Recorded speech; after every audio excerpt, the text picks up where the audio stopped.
Bizni kelajagimiz qanaqa yoshlarning qo'lida qolyapti?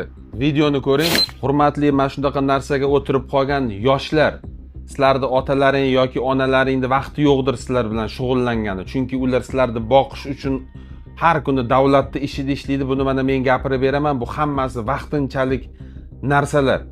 Chunki buni iste'mol qilgan odamlar o'zlari yaxshi biladi, hayot tezlashib ketadi. Buni chekib ichib yurgan bolalar bir kunda 24 soat bo'lsa, ular uchun bir 6 soat tez o'tib ketadi-da.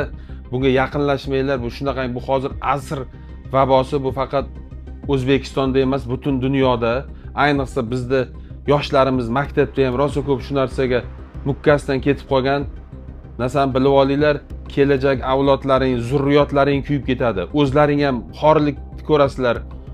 Ota-onalaringni erta o'limga olib kelasizlar, aka-ukalaringni qiynab qo'yasizlar.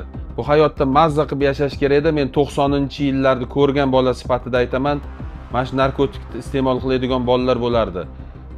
Juda blatnoy bolalar bo'lardi. Shaharda oldi bolalar bo'lardi. Hozir yo'q shular hammasi. O'shalar hammasi 40 yoshga bormas bu olamdan o'tib ketdi-da.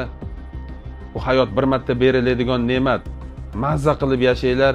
Giyohvand moddasiga umuman yaqinlashmanglar.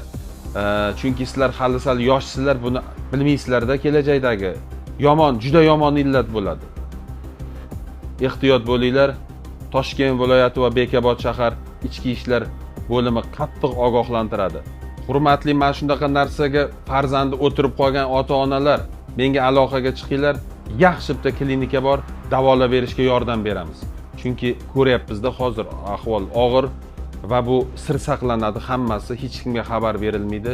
Farzandlaringni chiroyli qilib hayotga ham psixik, ham jismonan, ham diniy tomonlama, hamma tomonlama chiroyli qilib tushuntirib, shu narsadan olib chiqib beramiz. Aloqaga chiqinglar.